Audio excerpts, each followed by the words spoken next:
Hello everyone. इस channel के माध्यम से हमने लक्ष्मीकांत सीरीज़ शुरू की है और लक्ष्मीकांत को 120 घंटे में ख़त्म करने की यहाँ पे हम कोशिश करेंगे। आज हम अपनी थर्ड वीडियो रिकॉर्ड करने जा रहे हैं। इसको हम ख़त्म किस तरह से करेंगे, थीम क्या है, हमने लक्ष्मीकांत को कुछ ग्रुप्स में डिवाइड किया है। Group 1, group 2, group 3 and group को कुछ टॉपिक्स में डिवाइड किया है। लाइक ग्रुप 1 को हमने डिवाइड किया है president, vice president, governor and emergency provisions, जिसमें से हम अपना first topic that is president ख़त्म कर चुके हैं। सेकंड टॉपिक वाइस प्रेसिडेंट ख़त्म कर चुके हैं and today our topic is governor. Governor को शुरू करने से पहले हम थोड़ा सा आइडिया ले लेते हैं कि हमारा कॉन्स्टिट्यूशन किस तरह से बना है। हमारा कॉन्स्टिट्यूशन दो पार्ट से मिलकर बना हुआ है। एक है preamble is kind of summary जो कि बताता है कि कॉन्स्टिट्यूशन किस चीज़ पे बेसिस है, इसके अंदर क्या क्या है। It's a kind of index जो कि आपको चीज़ें बताएगा। सेकंड कॉन्स्टिट्यूशन बना हुआ है पार्ट्स। इनिशियली जब कॉन्स्टिट्यूशन बना था उस टाइम पर 22 पार्ट्स थे जो कि बढ़ के अब 25 पार्ट्स हो चुके हैं एज ऑफ 2021। पार्ट 1 में हमारे पास यूनियन एंड इट्स टेरिटरीज आती हैं फ्रॉम द आर्टिकल 1 to 4। उसके बाद citizenship article 5 to 11, then fundamental rights 12 to 35, DPSPs 36 to 51, union इसमें हमारे पास 99 आर्टिकल्स आते हैं 52 to 151 एंड स्टेट जिसमें हमारे पास टोटल 80 आर्टिकल्स आते हैं 152 to 232। इस चीज़ के बारे में हमने क्यों पढ़ा? First of all you all of know कि ग्रुप फर्स्ट को हमने डिवाइड किया है 4 भागों में, president, vice president, governor and emergency provisions. President, vice president ये हमारे आते हैं यूनियन में, गवर्नर हमारा आता है स्टेट में एंड इमरजेंसी हमारे 18 आर्टिकल में आती है। स्टेट और यूनियन को देखते हैं हम। ये चीज़ें क्यों पढ़ रहे हैं? क्योंकि ये काफ़ी सिमिलर है तो आप डिफ्रेंशिएट कर पाएंगे तो चीज़ें याद करने में ज़्यादा ईजी हो जाएंगी। यहाँ पे हम करते हैं पार्ट 5 यूनियन और इसके पैरेलल में हम लिखते हैं स्टेट पार्ट 6। यूनियन को हमने कितने भागों में बांटा है? First executive, second parliament, third ordinance making power of president, ordinance making power of president, then high supreme court. उसके बाद CAG, what is the full form of CAG? Controller and audit general. यहाँ पे जो define किया गया है union हमारा कहाँ से कहाँ तक है, ये है हमारा 52 से 151 तक। स्टेट हमारा है 152 से 232 तक। 152 में सिर्फ और सिर्फ डिफाइन किया गया है स्टेट को। इट मीन्स यहाँ पे इन आर्टिकल्स में, स्टेट के आर्टिकल्स में कहीं पे भी स्टेट अगर यूज होगा तो उसका मतलब क्या है ये डिफाइन 152 में किया गया है। अगर यहाँ पे एग्जीक्यूटिव है then here also executive first second. यहाँ पार्लियामेंट है तो यहाँ पे स्टेट लेजिस्लेचर। यहाँ पे ordinance making power of president है देन यहाँ पे ordinance making power of governor, making power of governor. यहाँ पे सुप्रीम कोर्ट है, यहाँ पे आपका हाई कोर्ट आ जाएगा एंड उसके बाद सबऑर्डिनेट कोर्ट्स आ जाएंगे। एग्जीक्यूटिव को फर्दर 5 पार्ट्स में डिवाइड किया है, सब पार्ट्स। यहाँ पे president, vice president, PM, council of ministers and then attorney general of India. यहाँ पे एग्जीक्यूटिव को 4 पार्ट्स में डिवाइड किया गया है। गवर्नर, पीएम की जगह सीएम, काउंसिल ऑफ मिनिस्टर की जगह यहाँ पे सीएम के council of ministers, attorney general of India की जगह पे यहाँ पे आ जाएगा एडवोकेट जनरल, एडवोकेट जनरल। इस तरह से हम पढ़ेंगे। अब इसमें सिमिलैरिटी क्या है, एग्जीक्यूटिव में ये दो पार्ट्स हम कर चुके हैं, president and the vice president. Today our topic is governor. The constitution of India advises the same pattern of the government in the state as that of the center। इसका मतलब क्या है कि अगर ये बोल रहे हैं कि जो पैटर्न है सेंटर पे और स्टेट पे सेम होगा, सेंटर पे कौन है, supreme, it means nominal head president है, स्टेट पे कौन है, गवर्नर है। इट मीन्स इनकी कहीं ना कहीं governor as well as president की कहीं ना कहीं पावर्स भी सेम होंगे, ड्यूटीज़ भी सेम होंगी। प्रेसिडेंट की सेंटर को लेके होंगी, गवर्नर को स्टेट लेजिस्लेचर को लेके होंगे। अब parliamentary system, part 6 of the constitution deals with the government in the state.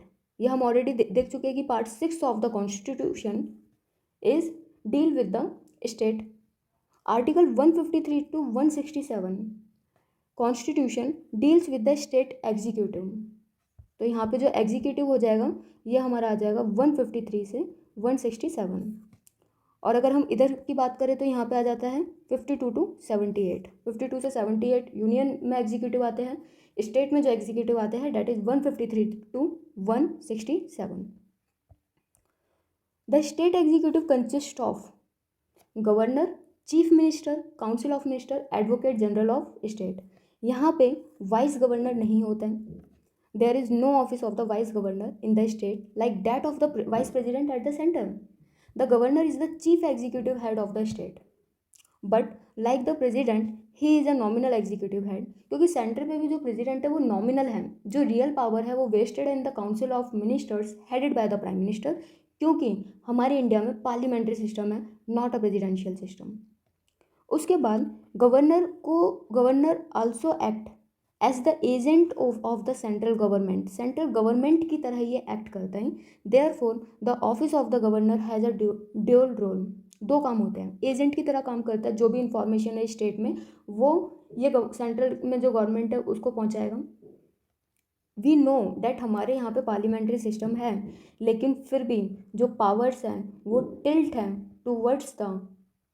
Towards the union. Parliamentary system होने के बावजूद भी यूनियन को थोड़ा सा स्ट्रॉन्ग बनाया गया है, इसलिए यूनियन स्टेट्स के ऊपर निगरानी रख सके कि क्या स्टेट ढंग से काम कर रही है या नहीं कर रही। इसी वजह से जो सेंटर है वो अपॉइंट करता है गवर्नर को as the head of the state. I hope ये पॉइंट क्लियर होगा आपको। Usually there is a governor for each state, but उसके बाद कॉन्स्टिट्यूशनल अमेंडमेंट हुआ था, 7th कॉन्स्टिट्यूशनल अमेंडमेंट आया था, एक्ट ऑफ 1956। उन्होंने क्या किया कि एक सेम पर्सन दो या दो से ज़्यादा स्टेट्स का गवर्नर हो सकता है। पहले हर स्टेट का एक गवर्नर होता था, अब दो या दो से ज़्यादा स्टेट का भी एक गवर्नर हो सकता है। लेकिन आप ये ध्यान रखेंगे वहाँ अगर दो या दो से ज़्यादा स्टेट का गवर्नर है, इसका मतलब ये नहीं है कि सारी की सारी स्टेट उसे सैलरी देंगी। एक्चुअल जो सैलरी होगी गवर्नर की उनको डिवाइड कर दिया जाएगा बिटवीन द स्टेट्स। तो कोई स्टेट कुछ पार्ट देगी, कोई स्टेट कुछ पार्ट देगी, इस तरह से सैलरी मिलती है। आगे चलते हैं। Appointment of the governor, president and vice president की अगर हम बात करें, हम ओके प्रेसिडेंट से कंपेयर करते हैं। प्रेसिडेंट की अगर हम बात करें तो प्रेसिडेंट इनडायरेक्टली इलेक्ट होके आते हैं, लेकिन हमने क्या कहा, governor is an agent of the central government. तो यहाँ पे अपॉइंटमेंट होती है, यहाँ पे इलेक्शन नहीं होते गवर्नर के ऊपर। So governor is neither elected by the people nor indirectly elected by a specially constituted electoral college, जैसा कि प्रेसिडेंट के केस में था। ही इज अपॉइंटेड, कौन अपॉइंट करेगा, by the president by warrant under his hand and seal. इस तरह से ये नॉमिनी हो जाता है सेंट्रल गवर्नमेंट का, और इसी वजह से इसको agent of the central government कहा गया है। लेकिन एक चीज़ आप याद रहेंगे, सुप्रीम कोर्ट 1969 उस टाइम पे ये कहा गया कि जो गवर्नर होगा, नो मैटर गवर्नर को स्टेट ने क्या किया है, अपॉइंट किया है, सॉरी नो मैटर गवर्नर को सेंटर ने अपॉइंट किया है, बट सुप्रीम कोर्ट ने ये कहा कि the office of the governor of a state, कि स्टेट का कोई गवर्नर है उसका ऑफिस सेंट्रल गवर्नमेंट के अंडर में नहीं आएगा। It is an independent constitutional body and is not under the control of the subordinate of the central government। लेकिन दिस इज थ्योरेटिकल, लेकिन अगर हम प्रैक्टिकली अगर हम बात करें तो वो आता ही आता है। थ्योरेटिकल जो हमारी बुकों में लिखा हुआ है वो इंडिपेंडेंट होता है, ताकि वो अपना काम काफ़ी अच्छे से कर सकें। The draft constitution provided for the direct election of the governor. उन्होंने कहा कि डायरेक्ट इलेक्शन हो जाने चाहिए गवर्नर के लिए, लेकिन कॉन्स्टिट्यूट असेंबली ने इसके कुछ रीजंस दिए इलेक्शन ना होने के, और उसका एक तो सेम ही था। सेम क्या था, प्रेसिडेंट के केस में भी उन्होंने कहा था डायरेक्ट इलेक्शन करो। उस टाइम पे वहाँ पे क्या रीज़न दिया गया था कि अगर कोई मेंबर डायरेक्टली इलेक्ट होके आ रहा है, इट मीन्स कि उसके हाथ में कुछ ना कुछ पावर्स होनी चाहिए, और अगर आप पावर नहीं दे सकते तो फिर आप इलेक्शंस भी नहीं कर सकते। तो इधर भी क्या बोला, क्योंकि हमारा पार्लियामेंट्री सिस्टम है, इसलिए जो अगर डायरेक्ट इलेक्शन करवाए गए गवर्नर के, वो इनकम्पैटिबल हो जाएंगे। क्योंकि पार्लियामेंट्री सिस्टम ऑफ गवर्नमेंट में अगर हम स्टेट लेवल पे बात करें तो powers council of ministers headed by the chief minister होती है। सेंटर के लेवल पे अगर हम बात करें तो जो रियल एग्जीक्यूटिव पावर होती है वो हमारी council of minister headed by the prime minister में होती है। The mode of direct election is more likely to create conflict हो सकती है गवर्नर एंड चीफ मिनिस्टर के बीच में। The governor being a constitutional head, वो नॉमिनल हेड है, there is no point in making elaborate arrangement for his election. जैसा कि देखा था कि प्रेसिडेंट के केस में भी यही कहा गया था कि यार नॉमिनल हेड है, नॉमिनल हेड पे आप एनर्जी कंज्यूम कर रहे हो, टाइम कंज्यूम कर रहे हो, उस तो इसका कोई मतलब नहीं बनता। The election of a governor would be entirely on personal issue, hence it is not in the national interest to involve a large number of voters. An elected governor would naturally belong to a party. कोई अगर election में खड़ा हो रहा है, हमने कहा governor के डायरेक्ट इलेक्शन कराओ, इलेक्शन में खड़ा हो गया तो वो किसी ना किसी पार्टी से ही खड़ा होगा, किसी ना किसी पार्टी से खड़ा हुआ तो वो न्यूट्रल रह ही नहीं पाएगा। न्यूट्रल नहीं रह पाएगा तो स्टेट किस तरह से काम कर रही है वो रिपोर्टिंग ही नहीं कर पाएगा सेंटर को। The election of a governor would create a separatist tendencies and thus affect the political stability. Political stability खराब हो जाएगी, unity खराब हो जाएगी। The system of presidential nomination enables the center to maintain its control over the states. The direct election of the governor creates a serious problem. Leadership at the time, the chief minister would like his nominee to contest for governorship. कि जब फिर तो यही बोलेगा ना, फिर centre का nominee किस बात का, फिर तो चीफ मिनिस्टर बोलेगा हमारी पार्टी हमारे नॉमिनी हो, हमारे गवर्नर हो, फिर स्टेट के ऊपर कौन देखने वाले कि स्टेट किस तरह से काम कर रही है, स्टेट कॉन्स्टिट्यूशनली चल भी रही है कि नहीं चल रही है। तो ये एक तरह से पावर एक ही के हाथ में ना आ जाए, इसलिए ये थोड़ा सा सेपरेशन चलता है। Therefore the American model में जो गवर्नर होते हैं वो डायरेक्टली इलेक्ट होके आते हैं, और सिंपल सा फंडा है, America is a United states of America.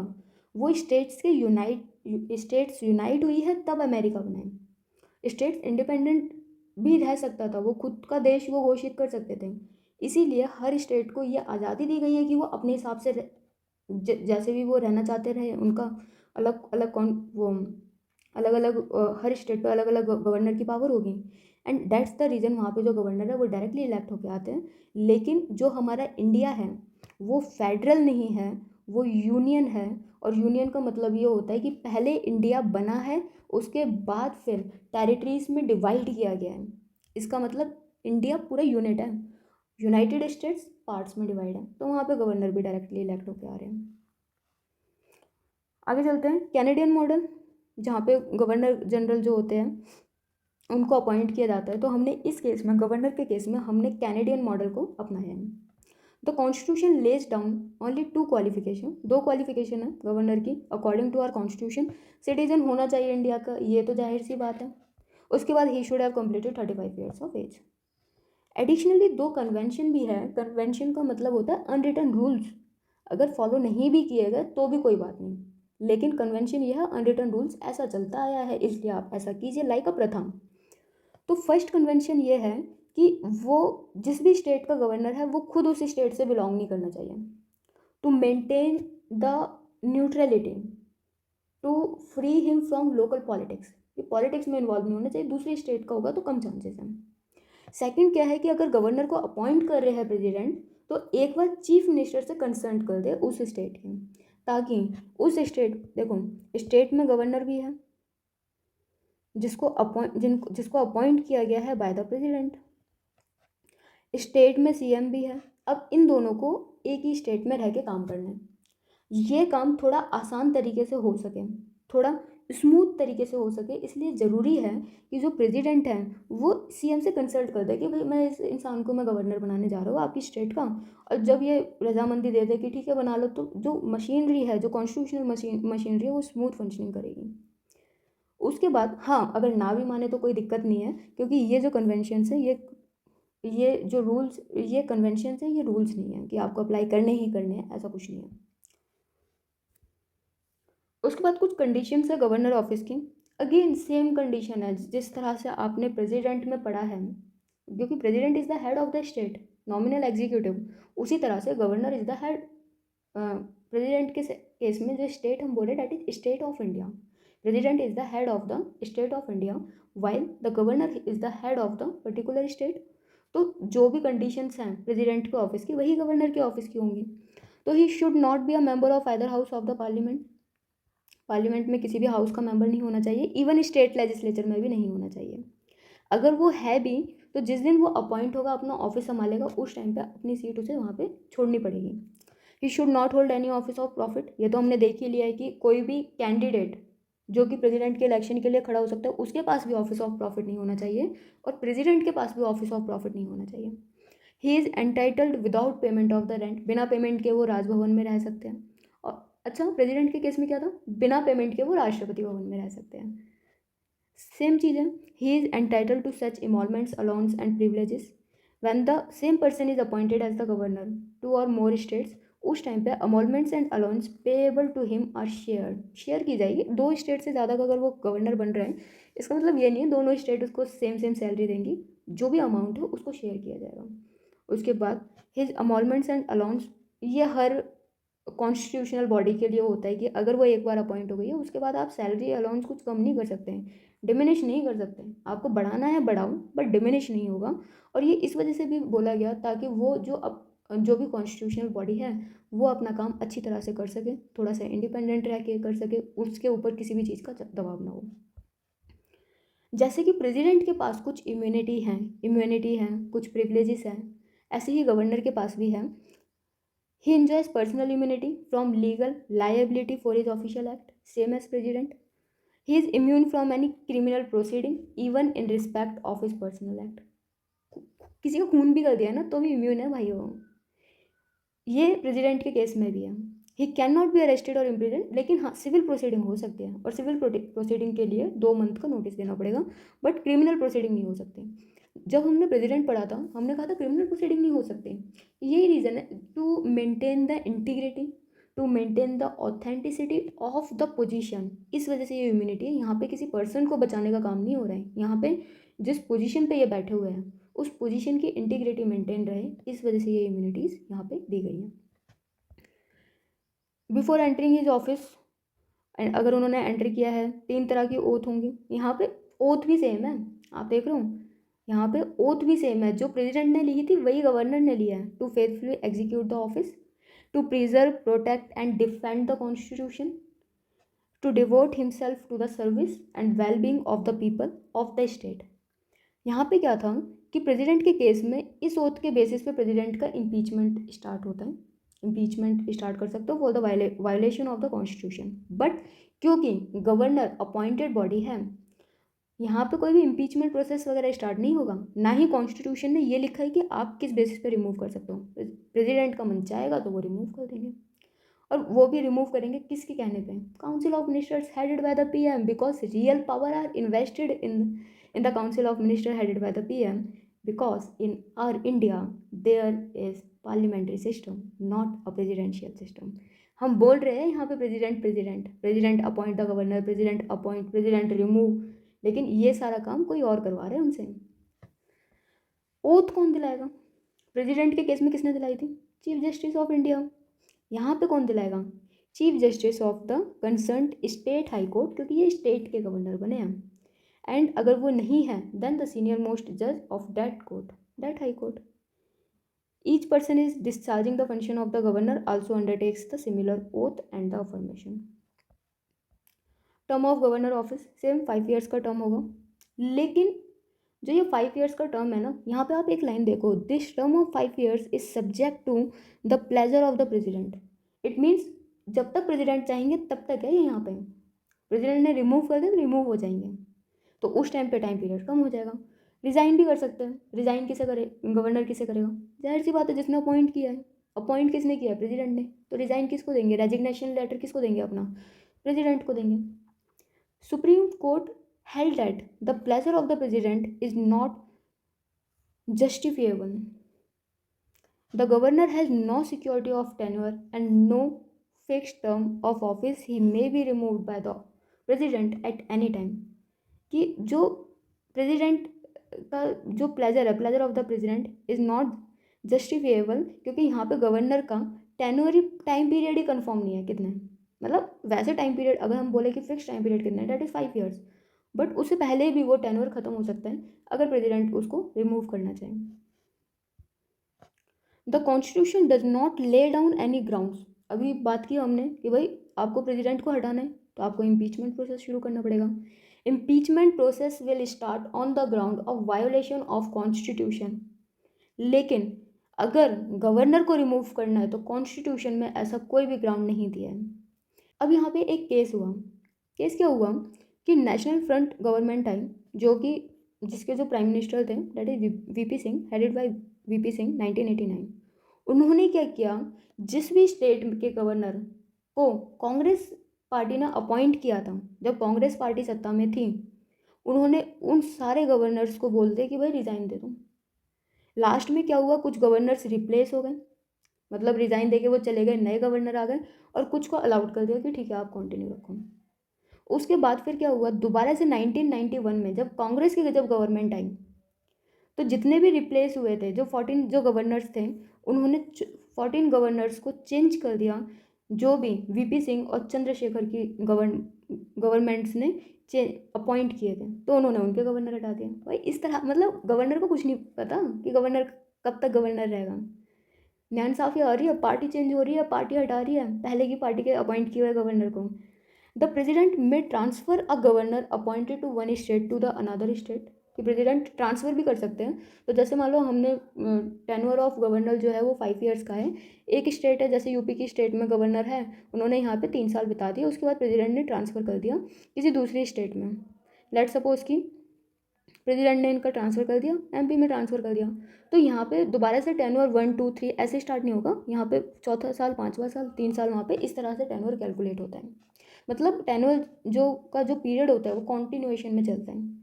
A governor whose term has expired may be reappointed in the same state, कि दोबारा से रीअपॉइंट किया जा सकता है। A governor can hold his office beyond his term of 5 years, 5 साल से ज़्यादा भी, अगर नया गवर्नर है वो अपॉइंट नहीं किया गया है, तो वो तब तक जब तक उस सक्सेसर अज्यूम्स चार्ज, जब तक सक्सेसर चार्ज अज्यूम ना कर ले तब तक वो उसको कंटिन्यू रख सकते हैं। द अंडरलाइंग आइडिया वही of the governor in the state, there cannot be an interregnum. The president can make such provisions. जो प्रेसिडेंट है वो कुछ प्रोविजंस भी बना सकते हैं, ऐसी things fit for the discharge of the function of the governor in any contingency not provided for in the constitution, कि गवर्नर अगर हट गया तो उसके बाद कौन आएगा ये कॉन्स्टिट्यूशन में डिफाइन नहीं है, जैसे कि प्रेसिडेंट के लिए किया गया है, गवर्नर के केस में नहीं है, डिफाइन नहीं है, तो उस पर प्रेसिडेंट प्रोविजंस बना सकते हैं। जैसे एग्जांपल हम ले कि सिटिंग गवर्नर की डेथ हो गई, अब क्या होगा, the chief justice of the state concerned high court, वो अपॉइंट किया जाएगा गवर्नर के फंक्शंस को डिस्चार्ज करने के लिए। Powers and the function of governor हम दूसरी वीडियो में पढ़ेंगे। आई होप आपको ये चैप्टर अच्छा लगा होगा एंड पसंद आया होगा। Thank you for watching this video. Please like, subscribe and share this video if you like this video.